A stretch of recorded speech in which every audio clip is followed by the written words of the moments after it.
यदृच्छा लाभ संतुष्टो द्वंद्वातीतो विमत्सरः सम सिद्धाव सिद्धो च कृत्वापि न निबध्यते। जो व्यक्ति सहज प्राप्त वस्तु से संतुष्ट है, सुख दुख आदि द्वंद्वों से परे हो गया, जो ईर्ष्या से रहित है, सफलता और असफलता में समभाव से रहता है, वह कर्म करता हुआ भी कर्म बंधन में नहीं आता।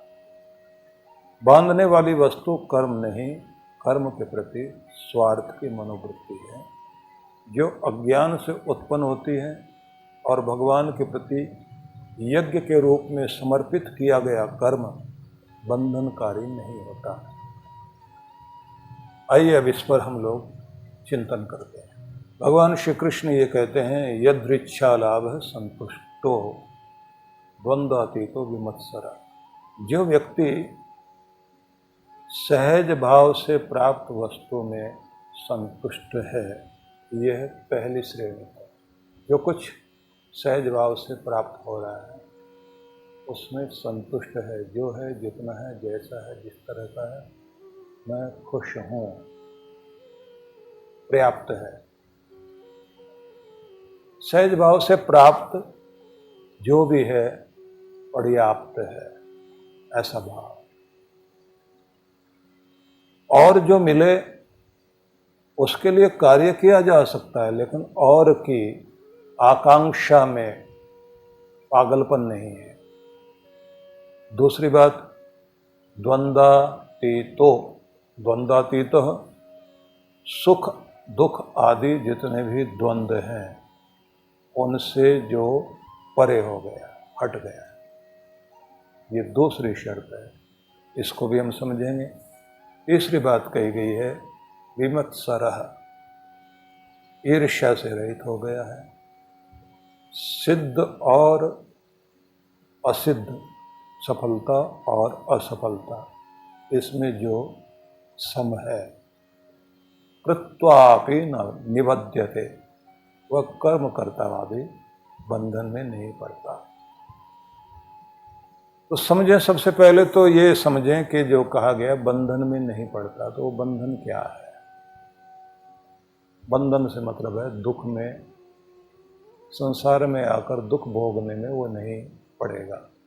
तो व्यक्ति कर्म करेगा, कर्म करते करते उसके द्वारा कुछ न कुछ गलतियां होंगी तो कर्म बंधन में आएगा। कर्म बंधन में आएगा तो रोएगा भी, हंसेगा भी, अकड़ेगा भी, टूटेगा, झुकेगा, किसी के आगे गिड़गिड़ाएगा, किसी के सामने तनेगा।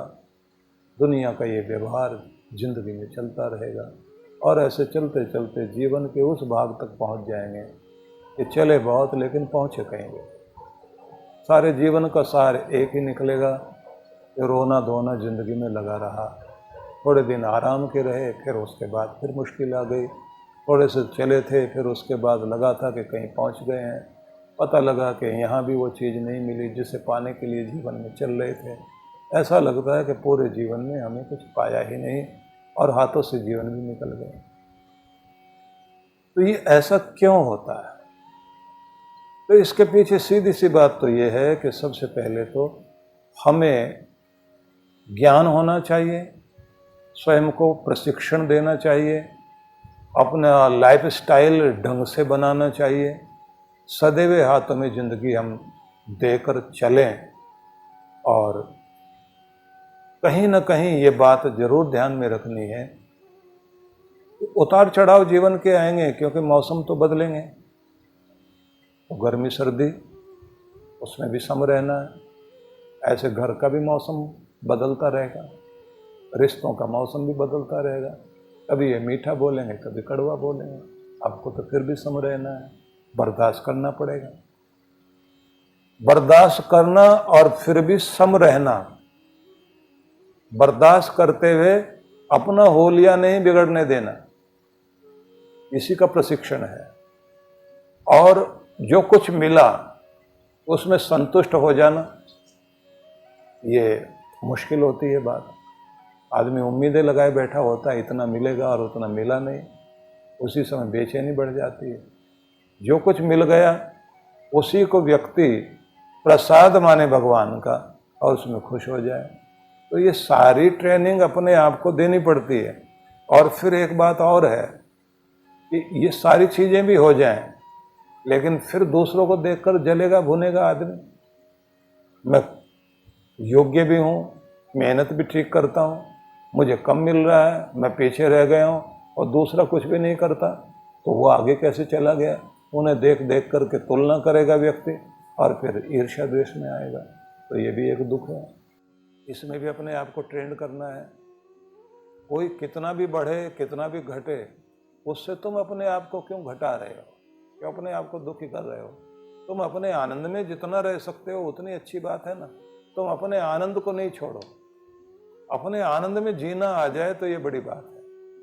तो ये सारी चीजों को आप इस तरह से समझ लीजिए कि अभी तक जो बताया गया था, कृष्ण भगवान ने एक बात कही थी कि प्रकृति आपसे कुछ करा रही है। दूसरे कुछ लोग मत पंथ हैं जिनमें कहा जाता है कि जो कुछ आप गलत करते हैं ना, तो शैतान आपको बहकाता है। आप जो है मन में संकल्प लेते हैं कि मैं सवेरे उठूंगा, सैर करूंगा, व्यायाम करूंगा, प्राणायाम करूंगा। शैतान आएगा, वो आपको बहका देगा। वो कहेगा आराम बहुत आ रहा है, नींद अच्छी लग रही है, थोड़ी देर आराम कर लेते हैं। तो वो बहका देता है आपको। आपके मन में आया है कि मैं शुभ काम करूंगा, शैतान आकर के कहेगा ऐसे शुभ करने से भी कुछ नहीं होता, कितने सारे लोग हैं कितना कुछ बुरा करते हैं, तुम तो बुरा भी नहीं करते, फिर भी वो मजे मार रहे हैं, वो बहुत सुखी हैं, तुम इतने ज़्यादा भगत बन के क्या करोगे? तो कोई एक चीज़ है जो आपको बहका देती है। उनके यहाँ कहा जाता है एक तरफ भगवान है, दूसरी तरफ शैतान है। आप भगवान के बहकावे में आओ या शैतान के बहकावे में आओ। बोले भगवान बहकाता नहीं है, वो शुभ की तरफ ले जाता है, शैतान बहकाता है। तो उनके हिसाब से दो ताकतें हो गई दुनिया में, एक शैतान की ताकत हो गई, एक तरफ जो है भगवान की ताकत हो गई। भगवान कृष्ण इसको इस तरह से नहीं कहते, वो कहते हैं प्रकृति के अंदर आप बंधे हुए हैं, क्योंकि प्रकृति से आपका जीवन आया है, प्रकृति से जो आपका शरीर बना है, और प्रकृति में आप रह रहे हो तो सत्व रज तम ये तीनों गुण प्रकृति के आपके अंदर अपना काम करते हैं। उसके कारण आप जो है उनके प्रभाव में आकर अपने वास्तविक रूप को भूल जाते हैं। ये जो तुम्हें आलस्य आता है, ये जो तुम शुभ की तरफ नहीं जा पाते, ये जो तुम्हें क्रोध आने लग जाता है, वो सब उसी के प्रभाव के कारण है। तो क्या करना चाहिए? बोले प्रकृति को जीतना सीखो। प्रकृति को जीतना सीखो और प्रकृति को साधना सीखो। आप घोड़ों को साधते हैं तो उनको अपने काम में लाते हैं, हाथियों को साध लेते हैं तो उनको अपने काम में लेकर के आते हैं। इंसान ने तो सांपों को भी साध के उनसे भी काम करा लिया, मगरमच्छ से काम करा लिया, रीछ से काम करा लिया, बंदर को भेज दिया गया सैटेलाइट में बैठा करके ऊपर आसमान में, और बंदर बैठा जा रहा है ऊपर। आदमी ट्रेंड करता है, जानवरों को भी कर लेता है, प्रकृति को भी वो साधे और साधने के बाद में अपने अनुकूल बनाए और अपने आप को प्रकृति का ये वश में नहीं जाने दे। दूसरी बात है कि कर्म आपको बांधते हैं तो कर्म करने का तरीका बदलिए। आप उसको करें जरूर, लेकिन स्वयं समभाव में रहना सीखिए। अब इसमें क्या करना है वो जरा समझने वाली बात है। पहली बात जो बहुत ध्यान देने वाली, सहज रूप में प्राप्त वस्तु को प्राप्त करने के बाद संतुष्ट रहना सीखिए। ये बड़ी बात है। भगवान ने जो कुछ दिया आपको, उसमें आप अगर संतुष्ट हैं तो खुशी है, नहीं संतुष्ट हैं तो बेचैनी है, खलबली है, और खलबली के कारण आप परेशान होते ही रहोगे। आपके नाक भौं सिकुड़ जाएंगे उसी समय जैसे आपने देखा। इसके लिए एक बात कही जाती है ना कि किसी एक आदमी ने दीवार चुनने के लिए कुछ लोगों को काम दिया कि भाई ये दीवार हमने आज बनवानी है, ठेके पर काम दिया गया। तो कुछ मजदूरों ने कहा, 4 लोग थे, कि हम लोग जो है 100 रुपये दे दीजिए, या कह लीजिए 1000 रुपये उन्होंने मांग लिए और 1000 रुपये में कहा कि आपकी ये दीवार बना के दे देंगे। दोपहर होते होते मालिक ने ये समझा कि इन लोगों से तो अभी 1/4 काम हुआ, ये तो पूरा कर ही नहीं पाएंगे। उसने फिर कुछ लोगों को बुलाया और बुला करके कहा कि तुम लोग भी साथ लग जाएं और ये लोग भी करें तो दीवार पूरी कर सकते हो। कुछ और 4 लोग आ गए, उन्होंने कहा हम पूरा कर देंगे। क्या लेंगे? बोले 1000 रुपये लेंगे। बोले ठीक है। अब पहले वाले भी 4 लगे हुए, दूसरे वाले भी 4 लग गए और जैसे जैसे 4 बजे 7 बजे तक काम होना था, उनको लगा अभी तो काम पूरा हो ही नहीं रहा। उन्होंने फिर 4 आदमी बुला लिए, उनसे पूछा कि भैया तुम भी साथ लग जाओ, दीवार पूरी हो जाएगी 7 बजे तक। उन्होंने कहा हाँ। कितने लोग हैं? बोले 1000 रुपये। अब उनको भी 1000 दिए जा रहे हैं और उन्होंने काम भी कितना करना, 3 घंटे काम करना। 7 बजे दीवार सच में पूरी हो गई और साहब जी के जो है 3000 रुपये लग गए। लेकिन उसके बाद जब सबको बराबर पैसे दिए जा रहे थे, 1000 1000 1000, तो पहले वाले बिगड़ बैठे। पहले वालों ने कहा हम सुबह से लगे हुए हैं और हमको 1000 दिए जा रहे हैं। बोले आपने इतने में तय किया था, आपको जितने में तय किया था उतने दिए जा रहे हैं।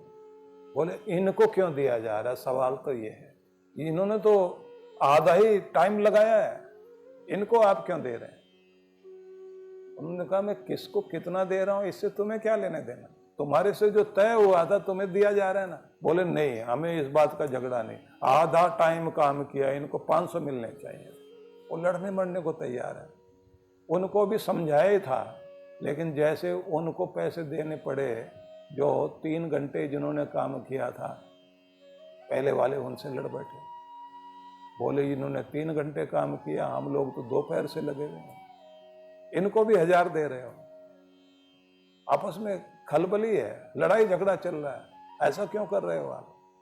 बोले हमने जिससे जो तय किया था, आपने दोपहर से शाम तक काम पूरा करने के लिए, हालांकि तुम्हें ये 1000 मिलने नहीं चाहिए थे क्योंकि तुम लोगों ने काम पूरा नहीं किया, तुमसे काम पूरा हो नहीं सकता था, इसलिए हमें काम देना पड़ा।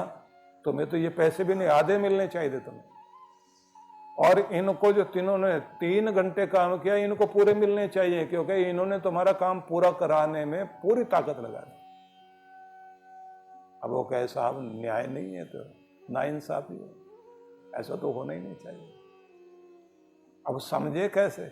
जो तुमने तय किया वो तुम्हें मिल रहा है, वो तुम्हें मिल गया तो तुम दूसरे की तरफ देखकर क्यों दुखी हो रहे हैं? आदमी की समस्या यही है। एक बहुत बड़े धनपति हुए हैं अमेरिका में, मरे तो उनका एक दूर का रिश्तेदार था जिसने कभी उनका कोई हालचाल नहीं पूछा, उनके सुख दुख में कभी काम नहीं आया। लेकिन जैसे ही ये व्यक्ति मरा तो उसके वकील ने जो है सूचना दी दूर के रिश्तेदार को कि आप आइए, अंतिम संस्कार में शामिल होइए। जैसे वो व्यक्ति आया तो उसने वकील से कहा मुझे क्या फ़ायदा? बोले आपके लिए $10 लाख उन्होंने भेंट किया है, वसीयत की है। तो बस उसके आंसू बरसने लगे। वो कितना अच्छा था, उसने कितना ध्यान रखा हमारा, हमने तो कभी उसको पूछा भी नहीं। और जैसे अंतिम संस्कार के लिए ले गए तो विदेशों में एक परंपरा है कि जैसे वो ताबूत रखा जाता है, उसी के साथ में सारे इकट्ठे होते हैं। उसके बाद वहाँ थोड़ी सी श्रद्धांजलि सभा होती है जिसमें सब अपनी अपनी तरफ से वो गुण भी बताने लग जाते हैं जो उस आदमी में नहीं होते। तो सब ने जो है तारीफ करनी शुरू की। सबसे ज़्यादा चीख कर जो तारीफ कर रहा था वो उनका दूर का जो भतीजा लगता था। वो कितने महान थे, उनमें क्या क्या गुण था। और ये सब कुछ बताते बताते उसके बाद उनका वकील आया और उसने आके कहा इनको $10 लाख उन्होंने दिए हैं, जो इनको चेक मैं पकड़ाऊंगा और आप सबको बहुत खुशी होगी जानकर कि गए हुए व्यक्ति ने $90 लाख अलग अलग संस्थाओं को दान दिया है। बस इतना सुनना था। उस आदमी ने माथे पे हाथ मारा और कहा, वो आदमी बिल्कुल ठीक नहीं था, बहुत खराब आदमी था। उस आदमी ने जो गैर जिनसे कोई लेना देना नहीं था, उनको $90 लाख दिए, मुझे सिर्फ $10 लाख दिए। नाइंसाफी है।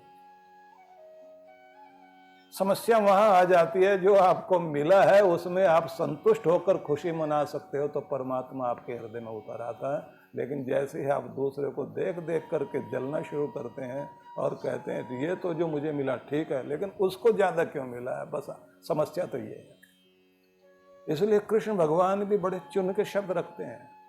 एक तरफ उन्होंने कहा है कि जो सहज भाव से मिला है उसमें संतुष्ट, लेकिन साथ में आगे कहा विमत्सर, तुम्हारे अंदर जलन भी नहीं होनी चाहिए, ईर्ष्या रहित तो हो जाओ। और फिर तीसरा शब्द रख दिया द्वंद्वातीत, तुम इस दुनिया की गर्मी सर्दी हानि लाभ इन सब के बीच सम भाव में अगर रह सकते हो और इसी के बाद में सफलता मिले और असफलता मिले तब भी तुम सम रह सकते हो, तो समझ लेना तुम वो योगी बन गए हो। जहां तुम भगवान की तरफ जा रहे हो ऐसा नहीं, भगवान तुमसे मिलने के लिए आ रहे। उस स्थिति में तुम हर पल परमात्मा से जुड़े हुए हो। तो स्वतः प्राप्त वस्तु में ज्ञानी पुरुष आनंदित रहता है, उसके आनंद में कमी नहीं आती। आत्म तत्व से एकत्व स्थापित करने वाला योगी बंधन में नहीं आता, वो अपने निज स्वरूप में स्थित रहता है। अपने आप को अपने अंतर में अनुभव करते हुए अपनी जो वास्तविक स्थिति है जीवन की, हर व्यक्ति का निज रूप, उसका आनंद, उसकी शांति, उसका प्रेम, उसकी निर्भयता, उसका निश्चिंत रहना, उसका संतुष्ट रहना, ये व्यक्ति का निज रूप है। ये उसकी असली संपत्ति है, जो जिस संपत्ति को दुनिया लूट ले जाती है। जिस संपत्ति से व्यक्ति विचलित हो जाता है, भूल बैठता है कि ये जब आत्म तत्व से स्वयं का रिश्ता जोड़ लेता है, अपने स्वरूप को जब व्यक्ति पा लेता है, तो अपने अंदर की संपत्ति से संबंध जुड़ जाता है, तो फिर वो योगी बनकर जीता है। उसे बाहर के किसी वातावरण से कोई फर्क नहीं पड़ता।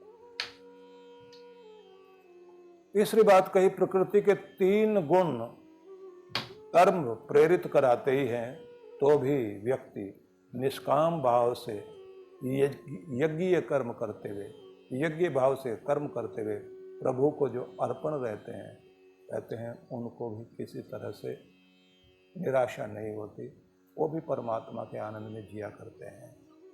तो इसलिए आखिर में कहा गया कि वह व्यक्ति जो स्थिर है, मतलब द्वंद्वों से रहित है, और द्वंद्व जिसे प्रभावित नहीं करते। द्वंद्व क्या है?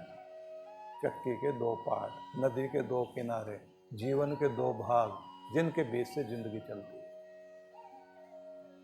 ये 2 भाग ऐसे हैं कि जिसके बीच से ही जिंदगी चलेगी। आप एक भाग में रह ही नहीं सकते। कभी सुख होगा, कभी दुख होगा, कभी हानि, कभी लाभ, कभी मान, कभी अपमान, कभी उन्नति, कभी अवनति, कभी अमीरी, कभी गरीबी, कभी ऊपर, कभी नीचे, कभी आप दिन और रात जैसी धूप छांव देखोगे।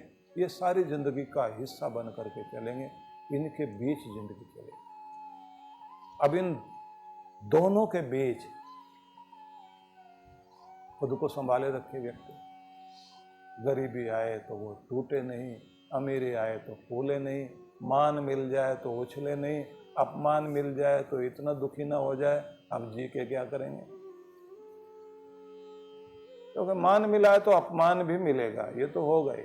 जिनको कंधे पर बैठा कर आपने दुनिया दिखाई थी, एक दिन वही कड़वा बोलने लग जाते हैं, और ऐसा कड़वा बोल जाते हैं दिल टूटता है व्यक्ति का। इतना अजीब लगता है। मैं उस व्यक्ति को जानता हूं, एक छोटे से देश में, भारत के पास में एक देश है, उसमें रहने वाले एक हमारे बहुत प्यारे भक्त थे। वो कहते हैं कि जिस दिन मेरा बेटा हुआ, उसे लेकर हम लोग घर में आए, बड़ा भयंकर तूफान था उस दिन। और ये छोटे छोटे देश जो हैं, इनमें तूफान बहुत आते हैं, छोटे द्वीप जो हैं, और वहाँ तूफानों के भी नंबर हैं कि आज 3 नंबर आया है, आज 5 नंबर का जो है तूफान है, टाइफून बोलते हैं उसको। कि आज 8 नंबर है। बोले 8 नंबर का टाइफून था, और उसमें वो बताते हैं कि इतना तेज कि सबको गवर्नमेंट की तरफ से आदेश था अपने घरों में रहें, और सारे खिड़कियों के पास टेप चिपका के कहीं से भी हवा अंदर प्रवेश ना करे। उसके बाद भी पलंग लगा करके उलट कर, टेबलें उलट करके खिड़की के पास रख दिए कि किसी तरह से भी हवा का दबाव ना आ जाए, क्योंकि जैसे ही वो खिड़की पर हवा का दबाव आता है, खिड़की टूट जाए या कांच टूट जाए, तो घर का सारा सामान उड़ करके तो चला ही जाता, आदमी भी उड़ के दूर गिरता है। और ऊंची ऊंची मंजिलों में लोग रहते हैं। तो बच्चे को लेकर आए रात में, कि सारी रात मेरी पत्नी आधी रात टाइम खड़ी रही, मैं जो है खिड़की को ऐसे उसके ऊपर पलंग हमने उल्टा करके लगाया हुआ, मैं पकड़ के खड़ा हुआ हूँ।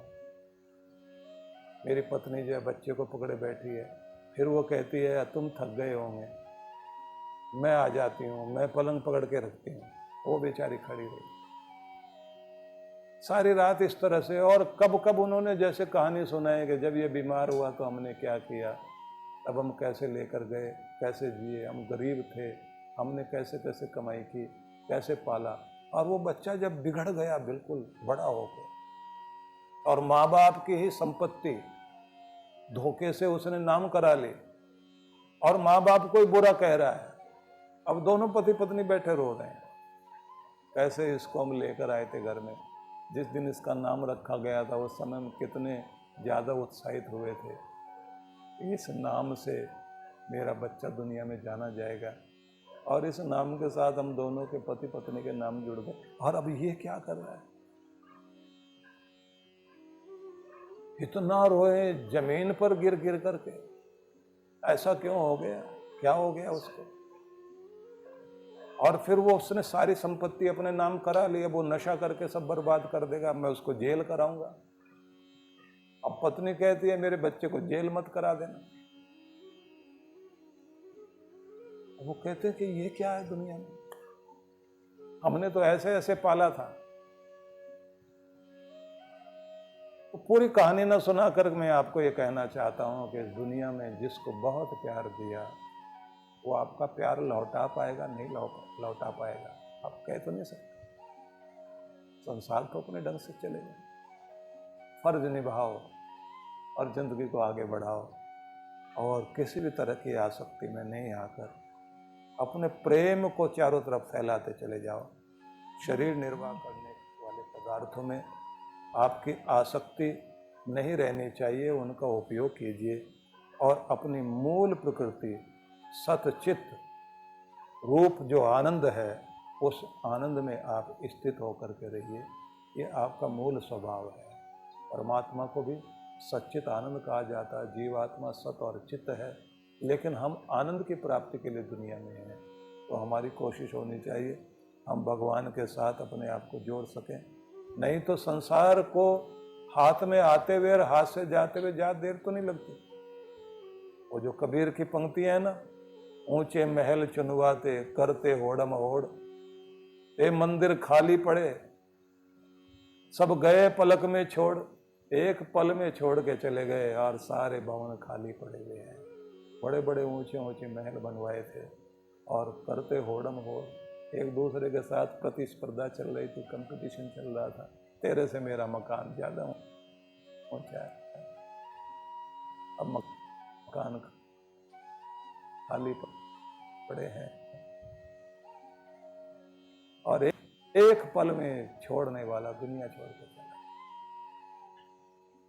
पीछे खड़ा है, पूरा पिंजरा पड़ा हुआ है, वो पिंजरा ही तो मकान है। आसक्ति करने से क्या हो जाएगा। करोड़ों इकट्ठे किए तो भी छोड़ने पड़ेंगे, और अगर थोड़ा इकट्ठा किया तो थोड़ा छोड़ना पड़ेगा। छोड़ना तो सब कुछ है। मोह जिसमें भी रहेगा वही चीज रुलाएगी। इसलिए सबसे पहले जो ये बात है ना कि पानी केरा बुलबुला असमानत मानस की जात, देखत ही छिप जाएगा जो तारा प्रभात। कि जैसे प्रभात के तारे दिखाई दे रहे होते हैं और लगता है कि तारे हैं अभी, और थोड़ी देर के बाद देखें तो गायब हो गए। बस ऐसा ही इंसान है, आया और गया। अभी चमक दिखा रहा था और वो आंखों से ओझल। मकान भी बने खड़े हैं, चीज़ें भी पड़ी रह गई, वो सोनी हो गई गलियां। लेकिन इस दुनिया की कोई रौनक बिगड़ती नहीं, ये ध्यान रख लेना। कितने भी आए और कितने भी चले जाएं, इस दुनिया की रौनक कभी नहीं बिगड़ा करती। इस दुनिया में मेले ऐसे ही चलते रहेंगे, इस दुनिया की रंगीनियाँ ऐसी होती रहेंगी, यहाँ की मौज मस्ती ऐसी चलती रहेंगी। और ये जो समय चल रहा है ये तो कितना अजीब है। पहले लोग कहते थे 4 भाइयों के कंधे पर हम दुनिया से जाएंगे, अब तो अपनों को कंधा भी नहीं मिल पाया। कौन जाकर किस अवस्था में शरीर को कहाँ मिट्टी में या आग में लेकर जाएगा, कह सकते हैं कभी क्या होगा और कब हो जाएगा। लेकिन आदमी सोचता रहता है, लेकिन उस सोच के साथ कभी ये एहसास नहीं करता कि ऐसी घड़ी मेरे साथ भी घट सकती है। यही दिन जो है, इतने समय तक ही मैं दुनिया में हूँ, न जाने फिर कब कहाँ किस तरह से क्या विदाई हो जाए। इसलिए सारी चीज़ों के साथ अपने मन को इस तरह से बनाएं, जोड़ें कि मोह न रहे, प्यार रहे, व्यवहार रहे, लेकिन आसक्ति ना रहे। और सबसे खास बात ये कि जिससे तुम्हारा लगाव होना चाहिए परमात्मा, उसमें पूरा लगाव बनाए रखिए। और संतुष्ट रहना, संतुष्ट होने के साथ साथ तृप्त रहना, ये कर्तव्य अपना निभाते रहिए। ये एक महान संदेश है आज का, जिस पर हम लोग चिंतन करें और उसे अपने जीवन का हिस्सा बनाएं। ओम शांति शांति शांति। ओम।